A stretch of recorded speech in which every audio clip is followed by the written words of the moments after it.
ಎಲ್ರಿಗೂ ಭದ್ರಾವತಿ ಮತ್ತು ಶಿವಮೊಗ್ಗ FM ಆಕಾಶವಾಣಿ ಕೇಂದ್ರಕ್ಕೆ ಸ್ವಾಗತ ಕೋರುತ್ತಾ ನಾನು ಒಂದು ಕಾರ್ಯಕ್ರಮದ ಸ್ವಲ್ಪ ಒಂದು ಪರಿಚಯ ಕೊಡ್ತೀನಿ. ಆಮೇಲೆ ನಮ್ಮ ತಾಂತ್ರಿಕ ವಿಭಾಗ, ತಾಂತ್ರಿಕ ಅಂತಂದರೆ ಅದು ಒಂದು ಹೃದಯ ದಿನಂಗೆ ಒಂದು ಕಾರ್ಯಕ್ರಮ ಆಗಬೇಕಾದ್ರೆ ಅದರಲ್ಲಿ ಯಾವುದೇ ರೀತಿಯ ಅಡೆತಡೆ ಇಲ್ಲದೇ, ಯಾವುದೇ ರೀತಿಯ ಒಂದು ಡಿಸ್ಟರ್ಬೆನ್ಸ್ ಇಲ್ಲದೇ ಸುಗಮವಾಗಿ ಸಾಗಬೇಕಂತಂದರೆ ತಾಂತ್ರಿಕ ವಿಭಾಗ ತುಂಬಾ ಮುಖ್ಯ ಪಾತ್ರ ವಹಿಸ್ತದೆ. ಸೊ ಅದ್ರ ಬಗ್ಗೆ ಅವರು ಹೇಳ್ತಾರೆ.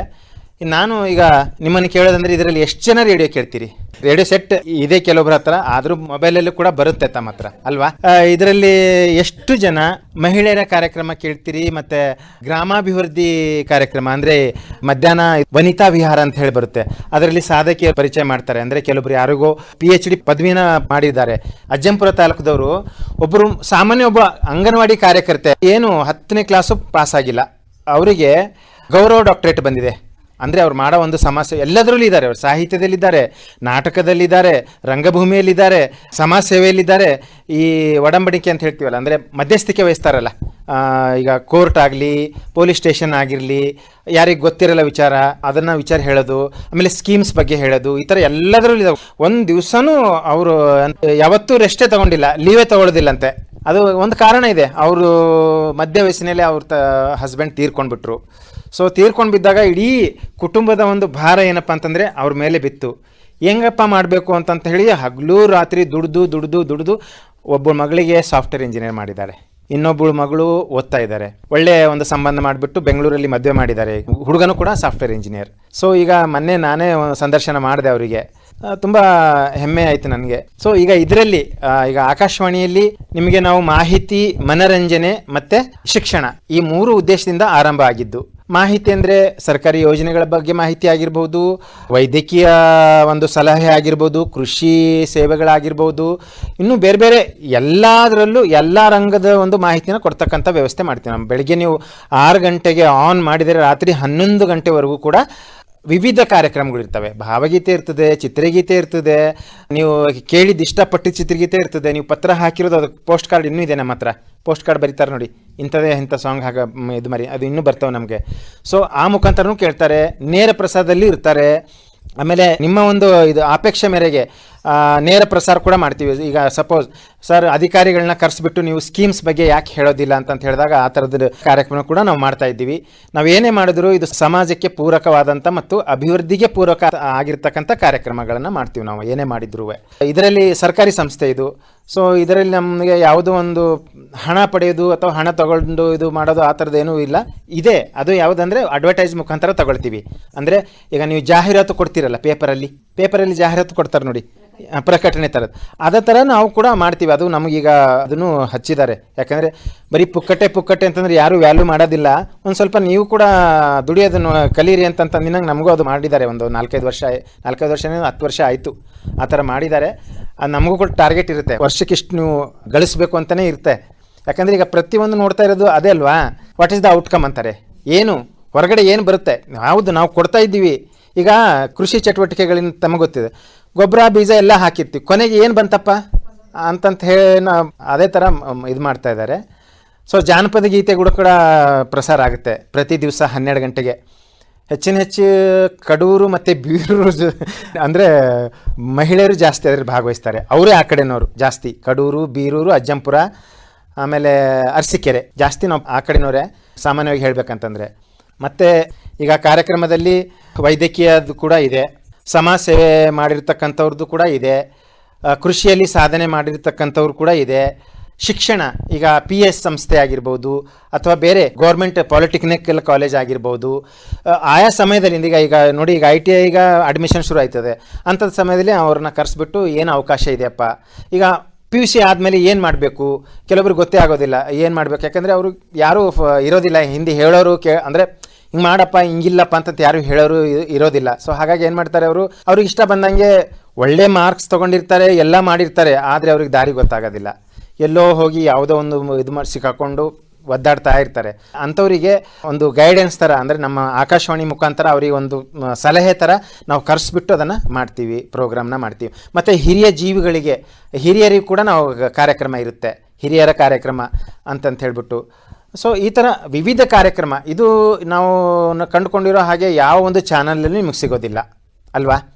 ನೀವು ಟಿ ವಿ ಎದುರು ಕುಂತಿದ್ರೆ ಯಾವುದೋ ಒಂದು ಧಾರಾವಾಹಿನ ಇನ್ನೇನು ಏನು ನಿಮಗೆ ಅದರಲ್ಲಿ ಒಂಥರ ಇದು ಹುಟ್ಟಿಸುತ್ತೆ, ಏನಾಗುತ್ತೋ ಅಂತ ಅನ್ನೋ ಹಾಗೆ ನಿಮ್ಮಲ್ಲೇ ಒಂಥರ ಕುತೂಹಲ, ಏನೋ ನಿಮ್ಮಲ್ಲೇ ಒಂಥರ ಹೃದಯ ಬಡಿತ ಜಾಸ್ತಿ ಆಗೋ ಹಾಗೆ ಮಾಡುತ್ತೆ ಅದು. ಬಟ್ ಆಕಾಶವಾಣಿಯಲ್ಲಿ ಹಾಗಿಲ್ಲ. ನೀವು ಈ ಪ್ರಶಾಂತವಾಗಿ ಆರಾಮಾಗಿ ನಿಮ್ಮ ಜೋಬಲ್ಲಿಯೋ ಅಥವಾ ನಿಮ್ಮ ಪರ್ಸಲ್ಲೋ ಅದನ್ನು ಇಟ್ಕೊಂಡ್ಬಿಟ್ಟು ಆರಾಮಾಗಿ ಕೇಳ್ಕೊತ ಕೆಲಸ ಮಾಡ್ಬೋದು ಅಲ್ವಾ. ರೈತರು ಕೂಡ, ಈ ಕೆಲವೊಂದು ರೈತರು ನಾನು ನೋಡಿದ್ದೀನಿ, ಆ ನೇಗಿಲಿಗೆ ನೊಗಕ್ಕೆ ಮೊಬೈಲ್ನ ಕಟ್ಬಿಟ್ಟು ಬೇಸಾಯ ಮಾಡ್ತಾ ಇರ್ತಾರೆ, ಹಾಡು ಕೇಳ್ತಾ ಇರ್ತಾರೆ, ಈ ಥರದ್ದು. ಸೊ ಹೀಗೆ ಹಲವಾರು ಕಾರ್ಯಕ್ರಮಗಳು ನಾವು ಜನರಿಗೋಸ್ಕರನೇ ಮಾಡ್ತಾ ಇರೋದು. ನಾವು ಕೂಡ ಒಂದು ರೀತಿ ಎಂಜಾಯ್ ಥರನೇ ನಾವು ಕೂಡ ಹೇಳೋದಾದರೆ, ಅಂದರೆ ಸರ್ಕಾರೇತರ ಸಂಸ್ಥೆ ಇರುತ್ತೆ ನೋಡಿ, ಯಾವ ರೀತಿ ನೀವೀಗ ಸರ್ಕಾರೇತರ ಸಂಸ್ಥೆಯಲ್ಲಿ ಚಟುವಟಿಕೆ ತೊಡಸ್ಕೊಂಡಿದೆ, ಅದೇ ಥರ ನಮ್ಮದು ಕೂಡ ಒಂದು ರೀತಿಯಿಂದ ಹೇಳೋದಾದರೆ.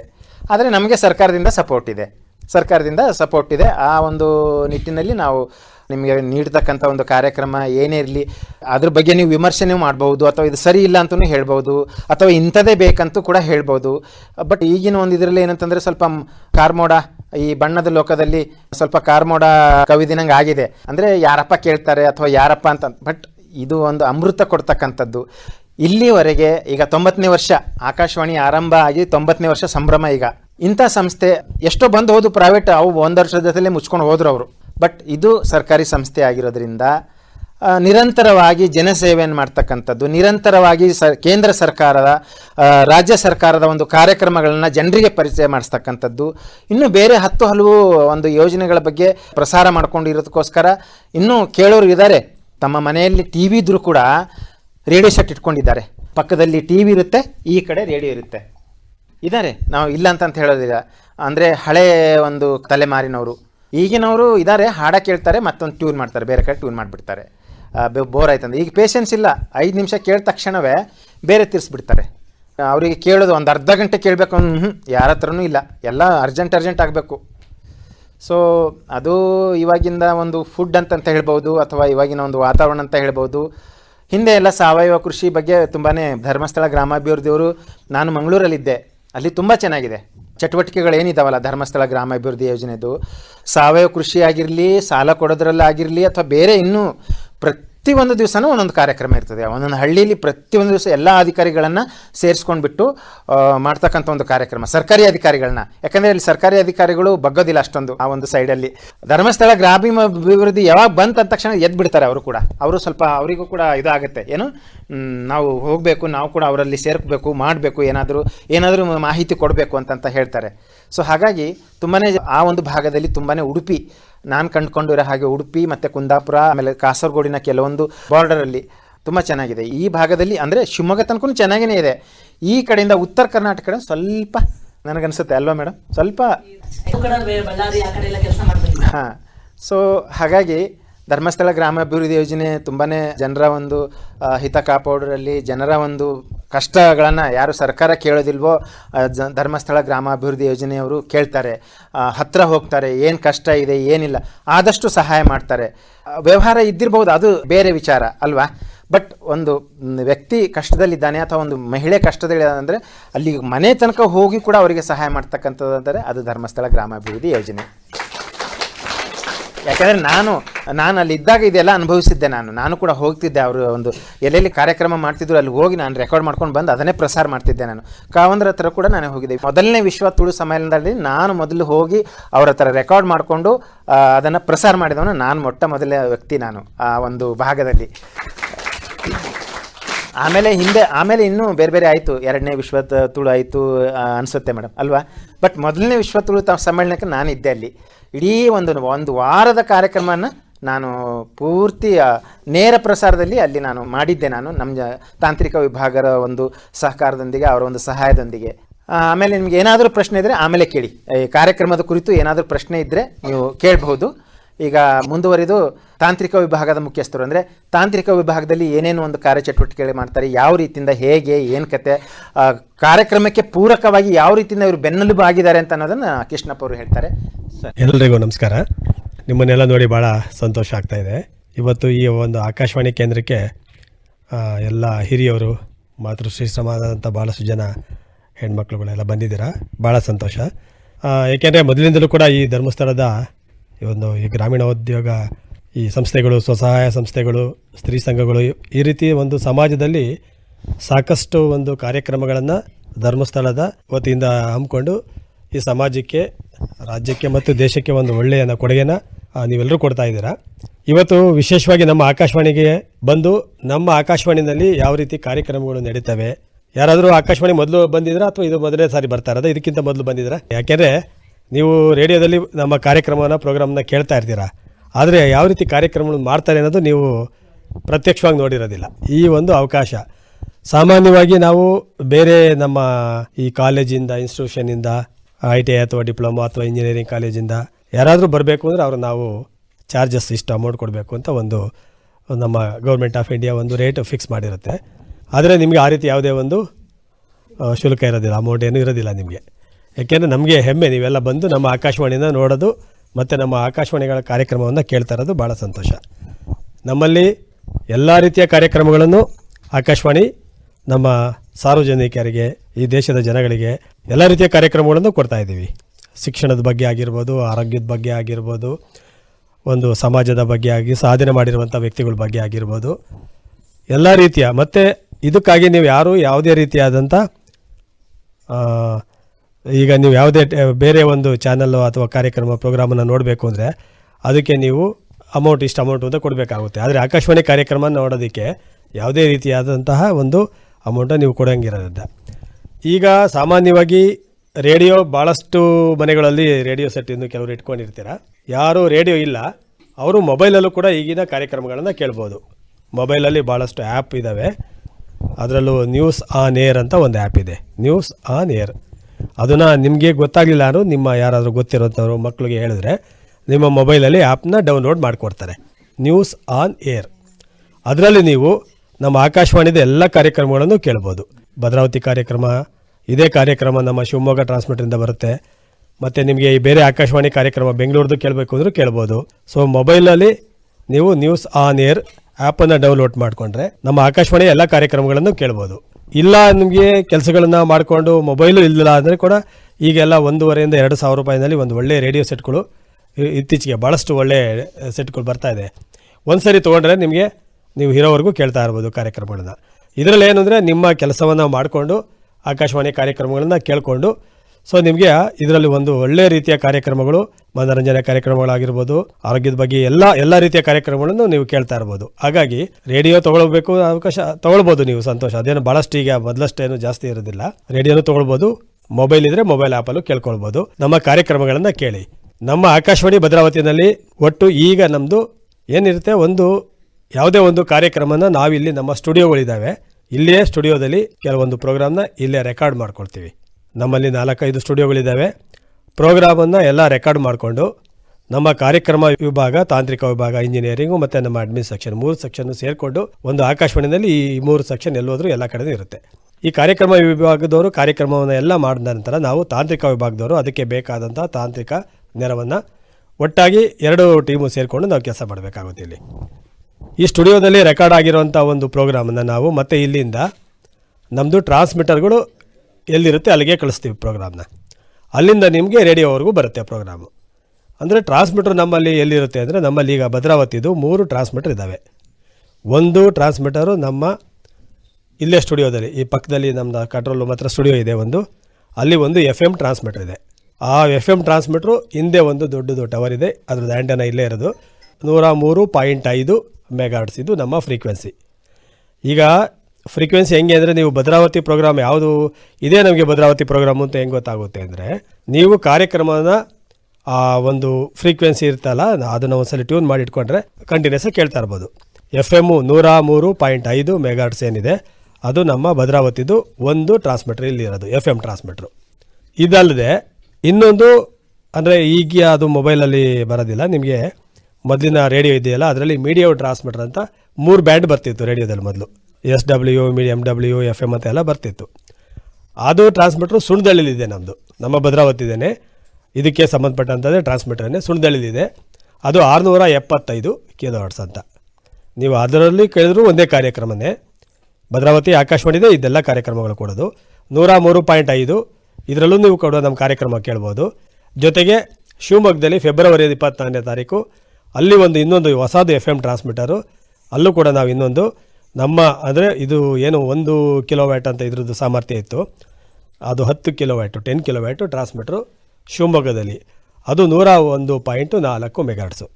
ಇದರಲ್ಲಿ ನೀವು ಯಾವುದೇ ಫ್ರೀಕ್ವೆನ್ಸಿನಲ್ಲಿ ಕಾರ್ಯಕ್ರಮ ಕೇಳಿದ್ರು ಎಲ್ಲ ಭದ್ರಾವತಿ ಕಾರ್ಯಕ್ರಮನೇ. ಅದು ಸ್ಟುಡಿಯೋದೇ ನಾವೇನು ಇಲ್ಲಿ ಪ್ರೋಗ್ರಾಮ್ ಮಾಡಿರ್ತೀವಿ, ಇಲ್ಲಿಂದ ಕೊಡುವಂಥ ಪ್ರೋಗ್ರಾಮೇನೆ.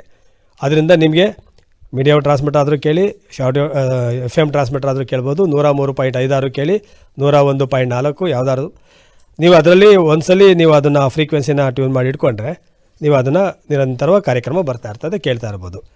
ನಿಮ್ಗೆ ಅದ್ರ ಬಗ್ಗೆ ಏನಾದರೂ ಮಕ್ಕಳಲ್ಲಿ ಯಾರಿಗಾದರೂ ಕೇಳಿ ಒಂದ್ಸಲಿ ಟ್ಯೂನ್ ಮಾಡ್ಕೊಂಡಿದ್ರೆ ಮಾಡಿಕೊಡ್ತಾರೆ, ಅದೇನಿಲ್ಲ.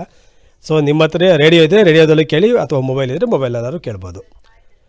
ಇದು ನಮ್ಮಲ್ಲಿ ಭಾರತ ಸರ್ಕಾರ, ಗೌರ್ಮೆಂಟ್ ಆಫ್ ಇಂಡಿಯಾ ನಮಗೆಲ್ರಿಗೋಸ್ಕರ ನಿಮಗೋಸ್ಕರನೇ ಸಾವಿರಾರು ಕೋಟಿಯನ್ನು ಖರ್ಚು ಮಾಡಿ ಕಾರ್ಯಕ್ರಮವನ್ನು ಕೊಡ್ತಾ ಇರೋದು. ಅದಕ್ಕಾಗಿ ನೀವೆಲ್ಲರೂ ಕೂಡ ಸರ್ಕಾರದ ಯಾವುದೇ ಒಂದು ಸವಲತ್ತುಗಳಿರ್ಬೋದು, ಸರ್ಕಾರದ ಕಾರ್ಯಕ್ರಮಗಳಿರ್ಬೋದು, ಸಾರ್ವಜನಿಕರಿಗೆ ನಿಮಗೆ ತಲುಪಿಸೋದು ನಮ್ಮ ಆಕಾಶವಾಣಿಯವರ ಕರ್ತವ್ಯ ಅದು. ಹಾಗಾಗಿ ನೀವು ಎಲ್ಲ ಒಂದು ಕಾರ್ಯಕ್ರಮಗಳನ್ನು ಕೇಳಿ, ಆದಷ್ಟು ನಿಮಗೆ ಆಕಾಶವಾಣಿ ಕಾರ್ಯಕ್ರಮ ಕೇಳ್ತಾ ನಿಮ್ಗೆ ಆಮೇಲೆ ತುಂಬ ಇಂಟ್ರೆಸ್ಟ್ ಬರುತ್ತೆ, ಕೇಳೋಣ ಕಾರ್ಯಕ್ರಮ ತುಂಬ ಚೆನ್ನಾಗಿದೆ ಅನಿಸುತ್ತೆ. ಹಾಗಾಗಿ ನೀವು ನಮ್ಮ ಕಾರ್ಯಕ್ರಮ ನಿರಂತರವಾಗಿ ಕೇಳ್ತಾ ಇರಿ. ಮತ್ತು ಈ 3 ಹೇಳಿದೆನಲ್ಲ ಫ್ರೀಕ್ವೆನ್ಸಿ, ಅದು ನಿಮಗೆ ಯಾರು ಗೊತ್ತಾಗಲಿಲ್ಲರೂ ಕೂಡ ಆಮೇಲೆ ಇಲ್ಲಿ ನಮ್ಮ ಪಕ್ಕದಲ್ಲಿ ನಮ್ಮ ಇಂಜಿನಿಯರ್ಸ್ ಇರ್ತಾರೆ, ಕೇಳಿದ್ರು ಹೇಳ್ತಾರೆ. ನೀವು ಅದನ್ನು ಮೊಬೈಲಲ್ಲೂ ಕೇಳ್ಬೋದು. ದಯವಿಟ್ಟು ಎಲ್ಲರೂ ಮೊಬೈಲು ಕೇಳಿ, ರೇಡಿಯೋ ಇಲ್ಲ ನಮ್ಮ ಮನೆಯಲ್ಲಿ ಅಂತ ಏನಿಲ್ಲ, ನೀವು ಮೊಬೈಲಲ್ಲಿ ಕೂಡ ಕೇಳ್ಬೋದು. ಈ ತಾಂತ್ರಿಕದ ಬಗ್ಗೆ ನಿಮಗೆ ನನಗನ್ಸುತ್ತೆ ಇನ್ನೂ ಹೆಚ್ಚು ಮಾಹಿತಿ ಏನು ಬೇಕಾಗೋದಿಲ್ಲ. ಬೇಕು ಅಂದರೆ ಆಮೇಲೆ ದಯವಿಟ್ಟು ಅದ್ರ ಬಗ್ಗೆ ಏನಾದ್ರು ನಿಮಗೆ ಡೌಟ್ಗಳಿದ್ರೆ ಕೇಳಿದ್ರೆ ನಾವು ಅದಕ್ಕೆ ರಿಪ್ಲೈ ಮಾಡ್ತೀವಿ. ಮತ್ತು ನೀವು ಆಕಾಶವಾಣಿಗೆ ಸದಾ ನಿಮಗೆ ಯಾವಾಗಲೂ ಸ್ವಾಗತ ಇರುತ್ತೆ, ಯಾವಾಗ ಬೇಕಾದ್ರೂ ಬನ್ನಿ, ಆಕಾಶವಾಣಿ ಕಾರ್ಯಕ್ರಮಗಳನ್ನ ಕೇಳಿ. ನೀವು ಬಂದಿದ್ದು ಭಾಳ ಸಂತೋಷ ಆಯಿತು. ನಿಮ್ಮ ಒಂದು ಆಕಾಶವಾಣಿಗೆ, ಏಕೆಂದರೆ ನೀವು ಸಮಾಜಕ್ಕೆ ಮಾಡ್ತಾ ಇರುವಂಥ ಒಂದು ಸೇವೆ ಅಂತಲೇ ಹೇಳ್ಬೋದು. ಸೊ ಆಕಾಶವಾಣಿನೂ ಕೂಡ ಹಾಗೇನೆ ಸಮಾಜಕ್ಕೆ ನಾವು ಒಂದು ಸೇವೆಯನ್ನು ಕೊಡ್ತಾ ಇದ್ದೀವಿ. ನಿರಂತರವಾಗಿ ನಮ್ಮ ಕಾರ್ಯಕ್ರಮಗಳನ್ನ ಎಲ್ಲರೂ ಕೇಳಿ. ಎಲ್ರಿಗೂ ಮತ್ತೊಮ್ಮೆ ನಮ್ಮ ಆಕಾಶವಾಣಿ ಭದ್ರಾವತಿ ಪರವಾಗಿ ನನ್ನ ಮತ್ತು ವೈಯಕ್ತಿಕವಾಗಿ ನಿಮ್ಗೆಲ್ರಿಗೂ ಧನ್ಯವಾದ ತಿಳಿಸ್ತೀನಿ. ನಿಮ್ಮ ಈ ಒಂದು ಏನು ಸಾಧನೆಗಳನ್ನು ಏನು ಮಾಡ್ತಾ ಇದ್ದೀರಾ, ಇನ್ನೂ ಇದರಲ್ಲಿ ಹೆಚ್ಚಿನ ಯಶಸ್ಸು ಸಿಗಲಿ. ಧರ್ಮಸ್ಥಳದ ಶ್ರೀ ಕ್ಷೇತ್ರ ಧರ್ಮಸ್ಥಳದ ಮಂಜುನಾಥ ಸ್ವಾಮಿ ಇವರು ನಿಮಗೆಲ್ರಿಗೂ ಆರೋಗ್ಯವನ್ನು ಕೊಡಲಿ. ವಿಶೇಷ ಮೊದಲು ಬೇಕಾಗಿರೋದಿಗೆ ಎಲ್ರಿಗೂ ಆರೋಗ್ಯ ಕೊಡಲಿ. ಆಮೇಲೆ ನಿಮಗೆ ಆಯುಷನ್ನು ಕೊಡಲಿ. ಮತ್ತು ನಮ್ಮ ಕರ್ತವ್ಯ, ನಿಮ್ಮೆಲ್ಲರ ಕರ್ತವ್ಯ, ಮಕ್ಕಳಿಗೆ ಆದಷ್ಟು ಒಂದು ಒಳ್ಳೆಯ ಸಂಸ್ಕಾರವನ್ನು ಯಾಕೆಂದರೆ ನಮ್ಮ ತಾಯಿಯವರ ಮಾತೃಶ್ರೀಯವರ ಮೇಲೆ ಈ ಒಂದು ಜವಾಬ್ದಾರಿ ಇರುತ್ತೆ. ಮಕ್ಕಳಿಗೆ ಆದಷ್ಟು ಸಮಾಜದಲ್ಲಿ ಒಂದು ಒಳ್ಳೆಯ ಸುಸಂಸ್ಕೃತ ಮಕ್ಕಳನ್ನಾಗಿ ಬೆಳೆಸೋದು, ಅವರಿಗೆ ಒಂದು ಸಂಸ್ಕಾರವನ್ನು ಕಳಿಸೋದು, ಮಕ್ಕಳಿಗೂ ಕೂಡ ಒಂದು ಒಳ್ಳೆಯ ಸಂಸ್ಕಾರವನ್ನು ಕಲಿಸಿ ಸಮಾಜದಲ್ಲಿ ಒಂದು ಒಳ್ಳೆಯ ಹೆಸರನ್ನು ಮಾಡೋದಕ್ಕೆ ನಿಮಗೂ ಕೂಡ ಯಶಸ್ಸು ಸಿಗಲಿ. ನಿಮ್ಮ ಪರಿವಾರಕ್ಕೂ, ಕುಟುಂಬ, ಫ್ಯಾಮಿಲಿ ಮೆಂಬರ್ಸ್ ಎಲ್ರಿಗೂ ಕೂಡ ಶ್ರೀ ಕ್ಷೇತ್ರ ಧರ್ಮಸ್ಥಳದ ಮಂಜುನಾಥ ಸ್ವಾಮಿಯವರ ಆಶೀರ್ವಾದ ಇರಲಿ ಅಂತ ಕೇಳಿಕೊಂಡು ನಿಮ್ಗೆಲ್ರಿಗೂ ಮತ್ತೊಂದು ಸರಿ ಧನ್ಯವಾದಗಳು ತಿಳಿಸ್ತೀನಿ. ಧನ್ಯವಾದ.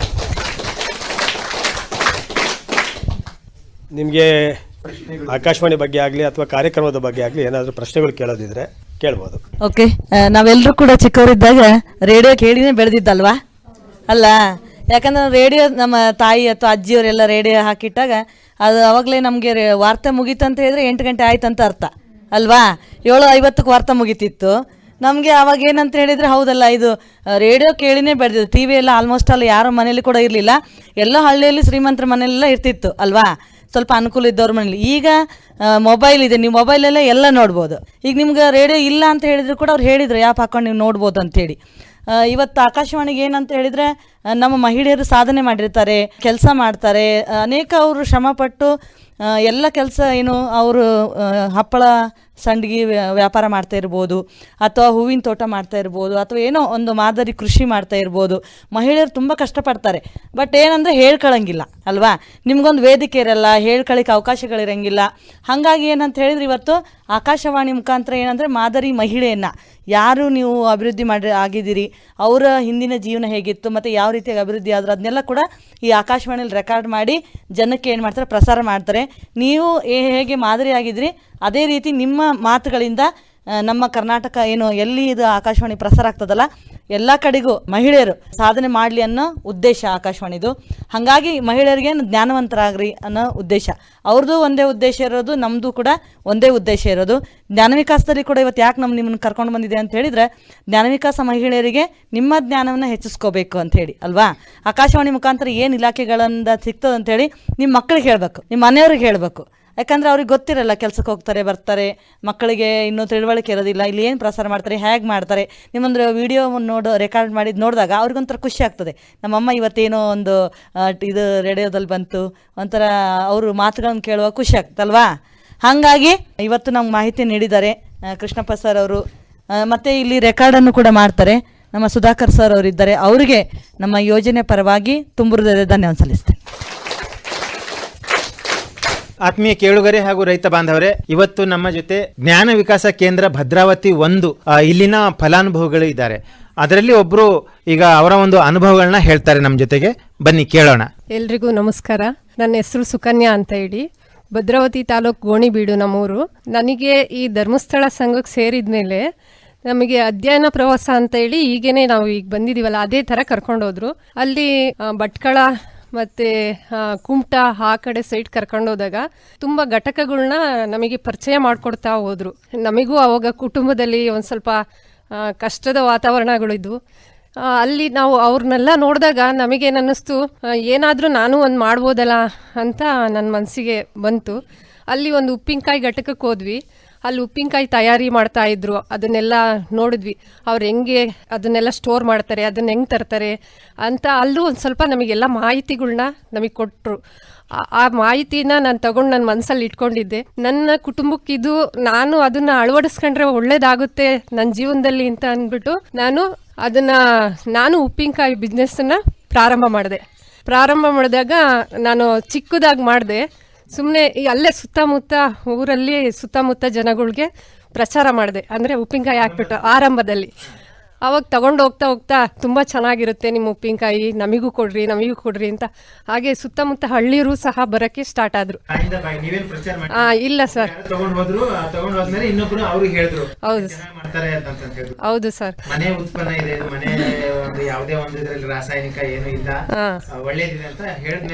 ಹೌದು ಸರ್. ಹೀಗೆ ಸಂಘದಲ್ಲಿ ನಾವು ಕಾರ್ಯಕ್ರಮ ಮಾಡ್ತೀವಿ. ಜ್ಞಾನ ವಿಕಾಸದಲ್ಲಿ, ನಮ್ಮ ವಿದ್ಯಾಶ್ರೀ ಜ್ಞಾನ ವಿಕಾಸದಲ್ಲಿ ತಿಂಗಳಿಗೆ ಒಂದ್ಸರಿ ಕಾರ್ಯಕ್ರಮ ಮಾಡಿದಾಗ ಅಲ್ಲಿ ನಮ್ಮ ಸದಸ್ಯರುಗಳೆಲ್ಲರೂ ಬಂದಿರ್ತಾರೆ. ಆವಾಗ ನಂದು ಉಪ್ಪಿನಕಾಯಿ ಮಾಡ್ತಾ ಇದ್ದೀನಿ ನಾನೀಗೆ, ನೀವು ಸಹ ತಗೊಂಡೋಗಿ ಅದರದ್ದು ರುಚಿ ನೋಡಿ ಆಮೇಲೆ ನೀವು ತಗೊಳ್ಳಿ ಅಂತ ಹೇಳ್ತಿದ್ದೆ. ಆವಾಗ ಅಲ್ಲೂ ಸಹ ನನಗೆ ಪ್ರಚಾರ ಸಿಗ್ತಾ ಇತ್ತು, ಎಲ್ಲರೂ ತಗೊಂಡೋಗೋರು. ಹಿಂಗೆ ಬಾಯಿಂದ ಬಾಯಿಗೆ ನನ್ನ ಉಪ್ಪಿನಕಾಯಿ ತುಂಬಾ ಪ್ರಚಾರ ಆಗ್ತಾ ಹೋಯ್ತು. ಇದಕ್ಕೆ ಆರಂಭದಲ್ಲಿ ಬಂಡವಾಳ ನೀವೇ ಸೇರಿಸಿ ಹಾಕಿದ್ರೋ ಇಲ್ಲ ಜ್ಞಾನ ವಿಕಾಸದವರು ಕೊಟ್ರ? ಅದರಿಂದ ನಾನು ದುಡ್ಡನ್ನ ತಗೊಂಡೆ, ಅಂದ್ರೆ ಯೋಜನೆಯಿಂದ ಸಾಲ ತಗೊಂಡು ನಾನು ಪ್ರಾರಂಭ ಮಾಡಿದೆ ಸರ್. ಯೋಜನೆಯಿಂದ ತಗೊಂಡು ಪ್ರಾರಂಭ ಮಾಡಿದಂಥ ಉಪ್ಪಿನಕಾಯಿ ಇವತ್ತು ನಾನು ಯಾವ ಥರ ಅದನ್ನು ಮಾಡ್ತಾ ಇದ್ದೀನಿ ಅಂದರೆ ದೊಡ್ಡ ಮಟ್ಟದಲ್ಲಿ ಮಾಡ್ತಾ ಇದ್ದೀನಿ. ಇವಾಗ ದೊಡ್ಡ ಮಟ್ಟದಲ್ಲಿ ಅಂದರೆ ಅದನ್ನು ಮುಂದಿನ ದಿನಗಳಿಗೆ ಒಂದು ಬ್ರ್ಯಾಂಡ್ ಆಗಿ ಮಾಡಬೇಕು ಅನ್ನೋ ಒಂದು ಪ್ಲಾನ್ ಇದೆ. ಸುಕನ್ಯಾ ಉಪ್ಪಿನಕಾಯಿಗಳು. ಸರ್, ನನ್ನ ಹೆಸರದಲ್ಲೇ. ಸರ್, ಹಾಕಿದೀವಿ ಸರ್, ಕಟ್ಟಾಗಿದೆ, ತುಂಬಾ ಚೆನ್ನಾಗಿದೆ. ಅವ್ರು ಸರ್ ಕೊಡ್ತೀವಿ ಅಂತ ಅಂದಿದ್ರು. ಅವ್ರು ವಿಸಿಟ್. ಸರ್, ಅದನ್ನ ಲ್ಯಾಬಿಗೆಲ್ಲ ಕಳಿಸಿ ಅದರಲ್ಲಿ ಏನು ಕೆಮಿಕಲ್ ಏನಾರ ಇದೆಯಾ ಅದೆಲ್ಲ ಪರಿಶೀಲನೆ ಮಾಡಿದ್ದಾರೆ ಸರ್.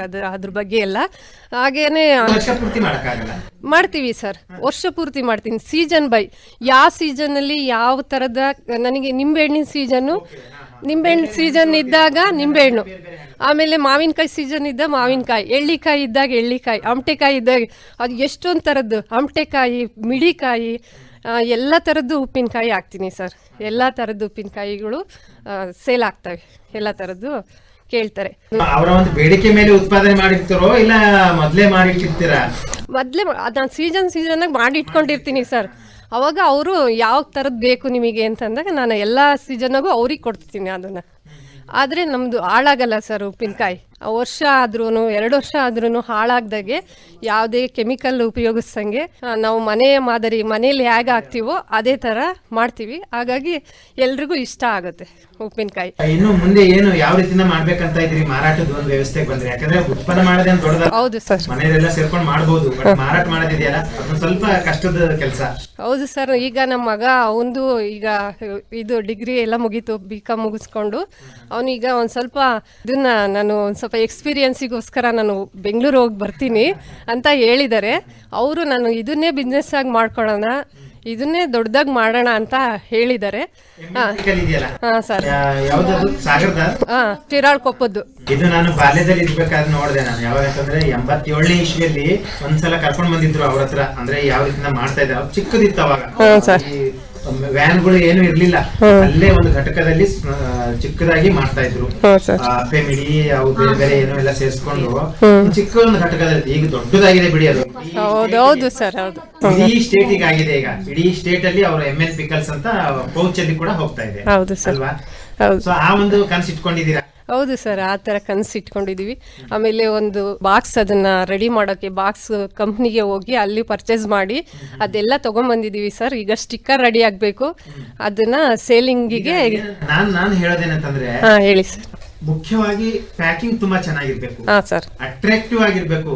ಅದು ನೀವು ಒಂದ್ ₹2 ಜಾಸ್ತಿ ಆದ್ರೆ ಜನ ಏನು ಗೊತ್ತಾ ಈಗ ನೋಡೋದು, ಆ ಬ್ರ್ಯಾಂಡ್, ಆ ಪ್ಯಾಕ್, ಆ ಒಂದು ಏನು ಇದೆಯಲ್ಲ ಅಟ್ರಾಕ್ಷನ್ ಇದೆಯಲ್ಲ ಅದನ್ನ ನೋಡೋದು.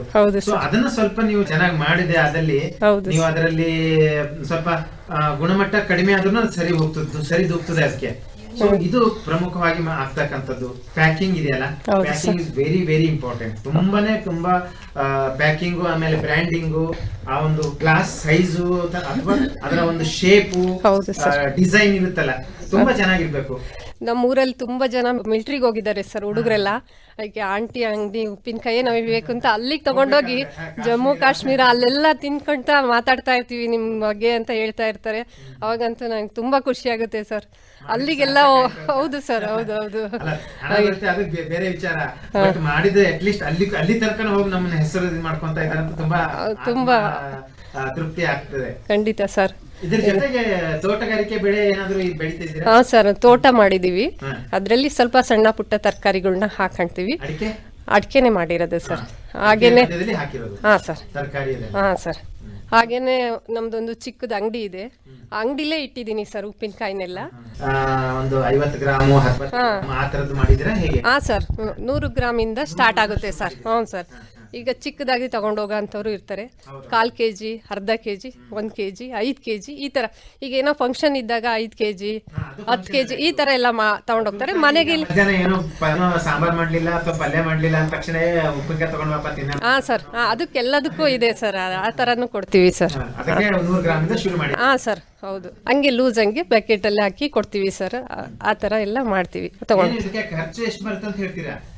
ನಾವು ಮನೆಯವ್ರು ಸೇಲ್ ಮಾಡಿದ್ರೆ ಅದು ಗೊತ್ತಾಗೋದಿಲ್ಲ ಅಲ್ವಾ? ಈಗ ಹೊರಗಿನ ಜನ ತಗೊಂಡ್ಬಿಟ್ಟು ನೀವು ಮಾಡೋದಾದ್ರೆ ಸರ್, ಇದೆಲ್ಲ ನಮಗೆ ಇವನ್ನೆಲ್ಲ ಸಪ್ಲೈ ಮಾಡೋದು ತಗೊಂಬರೋರೆಲ್ಲ ನಮ್ಮ ಮನೆಯವರು ಆ ಥರ ಬೇರೆಯವ್ರನ್ನ ಕರ್ಕೊಂಡೋಗಿ ಅವರು ಎಲ್ಲ ತೊಗೊಂಬಂದು ಮನೆಗೆ ಹಾಕ್ತಾರೆ ಸರ್. ಈಗ ಮಾವಿನಕಾಯಿ ಸೀಸನಲ್ಲಿ ಮರಗಳು ಮಾಡ್ಕೊಂತೀವಿ. ಸ್ವಲ್ಪನೇ ತೊಗೊಂಬಂದು ಕ್ವಿಂಟಾಲ್ ಗಟ್ಟಲೆ ತೊಗೊಂಬಂದು ಹೆಚ್ಚಕ್ಕೆ ಎಲ್ಪಿಗೆ ಕರ್ಕೊಂತೀನಿ ಸರ್. ಇನ್ನು ಖಾರ ಅದೆಲ್ಲ ಮಿಕ್ಸ್ ಮಾಡೋದು ನಾನೇ ಸರ್. ಅದನ್ನೆಲ್ಲ ಮಾಡೋದು ನಾನೇ. ನಮ್ಮ ಮನೆಯವರು ಕಲಾವಿದರು, ಇಲ್ಲಿ ಸಂದರ್ಶನ ಕೊಟ್ಟಿದ್ದಾರೆ, ಜೂನಿಯರ್ ಅಂಬರೀಷ್ ಅಂತ ಹೇಳಿ. ಹಾಗೆ ಅವರು ತುಂಬಾ ನನಗೆ ಸಹಾಯ ಮಾಡ್ತಾರೆ. ನಮ್ಮ ಕುಟುಂಬ ಅಂದ್ರೆ ಮಕ್ಕಳ ಎಲ್ಲರೂ ಸಹಾಯ ಮಾಡ್ತಾರೆ. ಹಾಗಾಗಿ ನಾವು ಮನೆಯವರೆಲ್ಲ ಸೇರ್ಕೊಂಡ್ಬಿಟ್ಟು ಮಾಡಿದ್ದೆ ಅದು ಸಕ್ಸಸ್ ಆಗುತ್ತೆ. ಹೌದು ಸರ್. ಇಟ್ಕೊಂಡು ಮಾಡ್ತೀವಿ, ಹೇಳಿಸ್ ಮಾಡ್ತೀವಿ ಅಂತಂದ್ರೆ ಸ್ವಲ್ಪ ಕಷ್ಟ. ಹೌದು ಸರ್. ಅವರು ಸೂರ್ಯ ಮುಳುಗೋದೇ ನೋಡ್ತಾ ಇರ್ತಾರೆ ಅಲ್ವಾ? ಸೂರ್ಯ ಅಂದ್ರೆ 5 ಗಂಟೆ ಆಗದ್ ನೋಡ್ತಾ ಇರ್ತಾರೆ. ಮನೆಯವರು ಸ್ವಲ್ಪ ಮುತುವರ್ಜಿ ವಹಿಸಿ ತಾವು ಮಾಡಿದ್ದೆ ಅದಲ್ಲಿ ಯಾವುದೇ ಒಂದು ಕೆಲಸದಲ್ಲಿ ಹಿನ್ನಡೆ ಅಂತೂ ಇಲ್ವೇ ಇಲ್ಲ ಸರ್. ಒಟ್ಟೆ ಒಂದು ಲಾಭ ಅಂತ ಹೇಳಿದ್ರೆ ಎಷ್ಟು ಈಗ ಸದ್ಯ ಬರ್ತಾ ಇದೆ ನಿಮ್ಗೆ? ಲಾಭ ಅಂತಂದ್ರೆ ನಾವು ಮಾಡಿದ್ಕೆ ಒಂದು ಕೂಲಿ ಸಿಗ್ತಾ ಇದೆ ಅಂತ ಏನ್ ಹೇಳ್ತೀರಾ? ಹೌದು ಸರ್, ಲಾಭ ಆಗಿದೆ, ಲಾಭ ಬರ್ತಾ ಇದೆ ಸರ್. ನಾನು ಹಾಕಿದ್ದು ಬಂಡವಾಳಕ್ಕೆ ಲಾಭ ಅಂತ ಆಗಿದೆ ಸರ್, ಆಗ್ತಾ ಇದೆ. ಈಗ ಜ್ಞಾನ ವಿಕಾಸ ಸಂಸ್ಥೆಯಿಂದ ಕೇಂದ್ರದಿಂದ ಸಾಲ ಪಡ್ಕೊಂಡು ಯಾವ ರೀತಿಯಿಂದ ತೀರಿಸ್ತಾ ಇದ್ದೀರಾ? ಅದೇ ಉಪ್ಪಿನಕಾಯಿ ಇದರಿಂದಲೇ ತೀರಿಸ್ತಾ ಇದ್ದೀನಿ ಸರ್. ಅದು ವಾರ ಕಟ್ಟದು ಸರ್, ವಾರಕ್ಕೆ ಕಟ್ಟದು ಸರ್. ಆ ಸಂಘದಲ್ಲಿ ನೀವು ಏನೇನು ಚಟುವಟಿಕೆಗಳು ಮಾಡ್ತೀರಿ? ಸರ್, ಮೀಟಿಂಗ್ ಆಗೋದಾಗಿರ್ಲಿ ಅಥವಾ ಯಾರಿಗೋ ತುರ್ತಾಗಿ ಒಂದು ಹಣ ಬೇಕಾಗಿರ್ತದೆ ಅಂತ ಸಮಯದಲ್ಲಿ ಕೂತ್ಕೊಳ್ಳೋದಾಗಿರ್ಲಿ ಅಥವಾ ಬೇರೆ ಏನೋ ಒಂದು ಕಾರ್ಯಕ್ರಮ, ಸರ್ಕಾರದ ಒಂದು ಕಾರ್ಯಕ್ರಮ, ಲಸಿಕೆ ಕಾರ್ಯಕ್ರಮ ಇದ್ರು ಆ ತರದ್ ಏನಾದ್ರು ಮಾಡ್ತಾ ಇದ್ದೀರಾ? ಹೌದು ಸರ್, ನಾನು ಗ್ರಾಮಾಭಿವೃದ್ಧಿ ಯೋಜನೆಯ ಒಕ್ಕೂಟದ ಅಧ್ಯಕ್ಷರಾಗಿದ್ದೀನಿ. ಜ್ಞಾನ ವಿಕಾಸಕ್ಕೆ ನಾನು ಪ್ರತಿ ತಿಂಗಳು ಅಟೆಂಡ್ ಆಗ್ತೀನಿ ಸರ್. ನನ್ನ ಕೆಲಸ ಅಂತ ಹೇಳಿ ನಾನು ಇಲ್ಲೇ ಮೀಸಲಾಗಿರಲ್ಲ, ಅದರಲ್ಲೂ ತೊಡಕಂತೀನಿ. ಮತ್ತೆ ಏನಾದರೂ ಸಮಾಜ ಕೆಲಸಗಳು, ಏನಾದರೂ ಈಗ ಅಕ್ಷರ ಅಭ್ಯಾಸ ಅಂತ ಹೇಳಿ ಬಂದಿದೆ ವಯಸ್ಕರಿಗೆ, ಅಂತ ಇದು ಕಾರ್ಯಕ್ರಮಗಳಿಗೆ ಭಾಗವಹಿಸೋದು, ಈ ಥರದಾಗೆಲ್ಲ ಮಾಡ್ತಾ ಇರ್ತೀನಿ ಸರ್. ಹೋಗ್ತಾ ಇರ್ತೀವಿ. ಇದುವರೆಗೆ ಸುಕನ್ಯಾ ಅವರು ತಮ್ಮ ಅನುಭವಗಳನ್ನ ಹಂಚ್ಕೊಂಡ್ರು. ಈಗ ತಮ್ಮನ್ನ ಸಂಪರ್ಕಿಸುವುದಾದರೆ, ನಿಮ್ಮ ಹತ್ರ ಬಂದು ಯಾವ ರೀತಿಯಿಂದ ಮಾಡ್ತಾ ಇದ್ದೀರಿ ಏನು ಅಂತಂತ ನೋಡೋದಾದರೆ, ನಮ್ಮ ಮಹಿಳೆಯರು, ರೈತ ಮಹಿಳೆಯರಾಗಿರಲಿ ಅಥವಾ ಗ್ರಾಮೀಣ ಮಹಿಳೆಯರಾಗಿರಲಿ ಅಥವಾ ಯಾರು ಇದರಲ್ಲಿ ತೊಡಗಿಸ್ಕೊಳ್ಬೇಕು, ನಾನು ಕೂಡ ಇದೇ ಥರ ಉದ್ಯಮ ಆರಂಭ ಮಾಡಬೇಕು ಅನ್ನೋದಾದರೆ ತಮ್ಮ ಒಂದು ದೂರವಾಣಿ ಸಂಖ್ಯೆ ಕೊಡ್ತೀರಾ? 9901172428. ಧನ್ಯವಾದ ಸುಕನ್ಯಾ ಅವರೇ. ಇದುವರೆಗೆ ತಾವು ತಮ್ಮ ಅನುಭವಗಳನ್ನು ನಮ್ಮ ಕೇಳುಗರಿಗೆ, ಆಕಾಶವಾಣಿಯ ಒಂದು ಕೇಳುಗರಿಗೆ, ರೈತ ಬಾಂಧವರಿಗೆ, ರೈತ ಮಹಿಳೆಯರಿಗೆ, ಆಮೇಲೆ ಯುವತಿಯರಿಗೆ ಯಾರು ಇದರಲ್ಲಿ ತೊಡಗಿಸ್ಕೊಳ್ಬೇಕಂತಂತ ಹೇಳಿ ಮುಂದೆ ಬರ್ತಾರೆ ಅವರಿಗೆ ಒಂದು ಪ್ರೇರಣೆಯಾಗಿ ತಾವು ಮಾದರಿಯಾಗಿ ಸಲಹೆ ರೂಪದಲ್ಲಿ ಸವಿಸ್ತಾರವಾಗಿ ಅವರಿಗೆ ಮಾಹಿತಿ ಮಾಡಿಕೊಟ್ಟಿದ್ದೀರಾ. ಇನ್ನೊಮ್ಮೆ ತಮಗೆ ಭದ್ರಾವತಿ ಮತ್ತು ಶಿವಮೊಗ್ಗ ಆಕಾಶವಾಣಿ FM ಕೇಂದ್ರದಿಂದ ಧನ್ಯವಾದ ಹಾಗೂ ನಮಸ್ಕಾರ. ರೈತ ಬಾಂಧವರೇ ಹಾಗೂ ಕೇಳುಗರೆ, ಪ್ರತಿದಿನ ಸಂಜೆ 6:50ಕ್ಕೆ ಮೂಡಿಬರುವ ಕೃಷಿ ರಂಗ ಕಿಸಾನ್ವಾಣಿ ಕಾರ್ಯಕ್ರಮ ಭದ್ರಾವತಿ ಕೇಂದ್ರದಿಂದ ಯಾವ ರೀತಿಯಾಗಿ ಮೂಡಿ ಬರ್ತಾ ಇದೆ, ಮತ್ತು ಈ ಕಾರ್ಯಕ್ರಮದ ಕುರಿತು ನಿಮ್ಮ ಅನಿಸಿಕೆ, ಅಭಿಪ್ರಾಯ, ಸಲಹೆ, ಸೂಚನೆ ಏನಾದರೂ ಇದ್ದಲ್ಲಿ ನಮ್ಮ ವಾಟ್ಸಪ್ ನಂಬರಿಗೆ ಇದನ್ನು ನೀವು ಬರೆದು ತಿಳಿಸಬಹುದು. ನೀವು ಬರೆದು ಕಳಿಸಿದ ಮಾಹಿತಿಯನ್ನು ಅದೇ ಕಾರ್ಯಕ್ರಮದಲ್ಲಿ ಪ್ರಸಾರ ಮಾಡಲಾಗುವುದು. ನಮ್ಮ ವಾಟ್ಸಪ್ ಸಂಖ್ಯೆ ಹೀಗಿದೆ: 9481572600. ಇನ್ನೊಮ್ಮೆ ಕೇಳಿ: 9481572600.